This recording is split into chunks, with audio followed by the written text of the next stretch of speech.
Okay, Lori, it's your turn. My turn. So I have two angels, um, Christine and Hunter. And Christine passed in 2008, and Hunter passed in 2016. And this is their pictures. Um,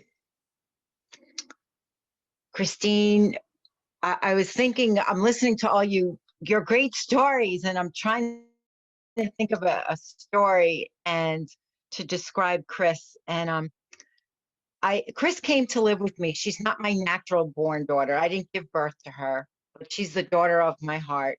Um, she came to me as a gift when she was 4 years old, and she was shy, but she was funny and goofy and very innocent. And one of the stories that I am thinking of that I was remembering just now of to describe her of her innocence was that when she was young, we went to the movie theater, and she had to go to the bathroom. So, she was old enough to go by herself. So she went. While she was gone, we all got up and moved, and we were waiting to see what she would do. And she came in and she just sat in the seat where she was, like she couldn't care less. She just sat there. And then when we finally brought her back, she was like, "Oh, where'd you go? Where'd you go?" So as we're waiting for the movie to start, back then, I don't know if you remember, it used to just be a picture of like blue clouds just going by. And it was just like a loop of blue clouds. And she leans over and she goes, "Mom, I don't understand this movie."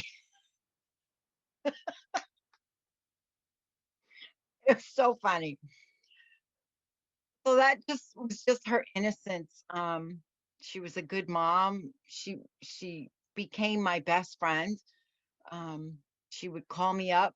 She lived in Florida. She would call me up. How do you cook this? How do you do that? One Thanksgiving, she calls me, "Mom, how do you cook this turkey? Is it defrosted, Chris?" "No, it's frozen, Mom. It's still in the freezer." I'm like, "No, you got to go out to eat. That ain't never happening today."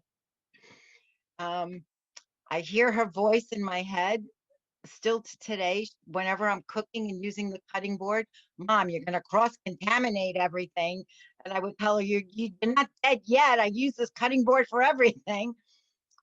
Um, so that was my Chris. Yeah, she was my best friend.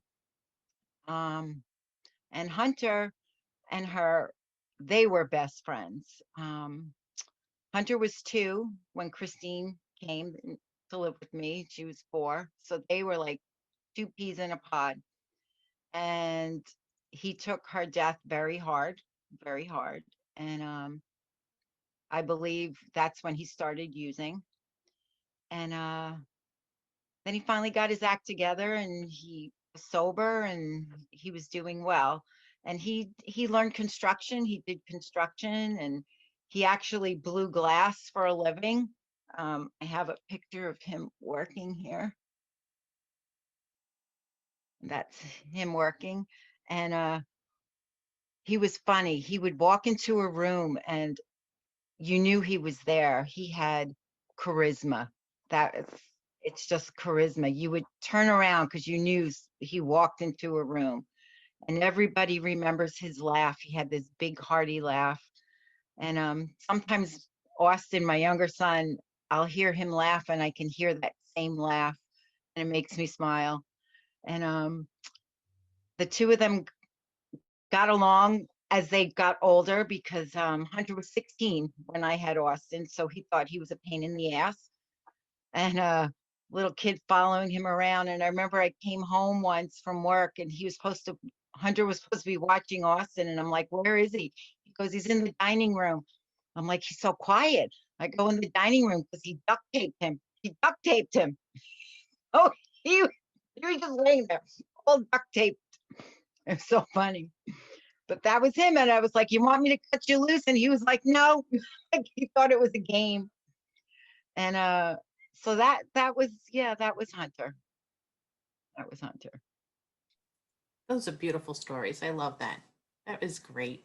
Yeah, that was so Karen, funny. can I ask Lori, how does it feel sometimes being singled out? Um, it's, I don't even know. It's kind of, I feel people say, "Oh, you lost two children. I don't know how you deal with it." Right, And then I'll say, "But you lost your only child. I don't know how you deal with that." right, Or you found your child. I don't know how I would deal with that. right. Or you'll have no grandchildren. I don't know how you deal with that. So it's all on different levels. It's not just, you know, I don't know. I That was beautiful.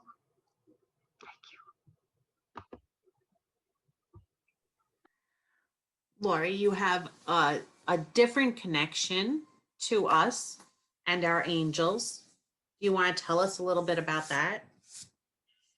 so since my son passed, and I know it's a knowing, I know they are together and I know they are with me. And I believe they're leading me down a path where through the beating hearts, through the healing and all the different types of modalities that we've touched on and done, that things are opening up. The universe is opening up for me. I don't want to say I'm psychic. I think it's kind of a, I don't know. I don't feel that I'm that.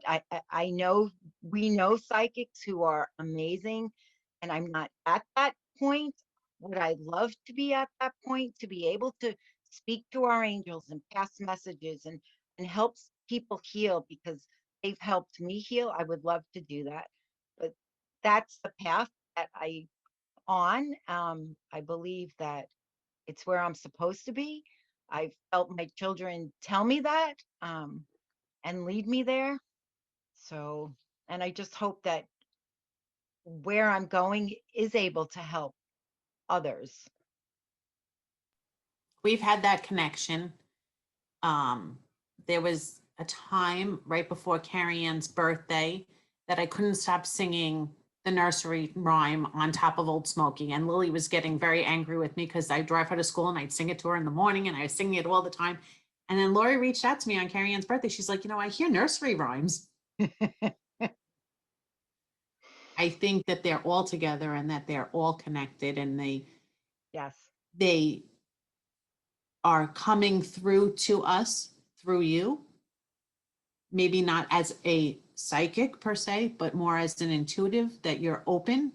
Mhm. And being open is so wonderful because you're able to give us some messages here and there. And it might be something silly like do you think of a nursery rhyme? And that's what was going on.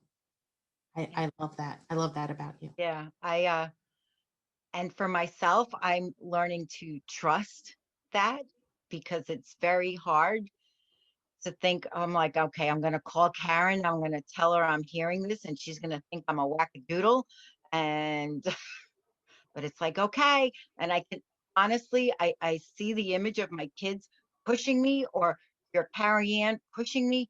Like, tell her, just tell her, just tell her. I'm like, all right, I'll tell her, I'll tell her. And if I'm wrong, I'm wrong. I'm human, then I'll be wrong.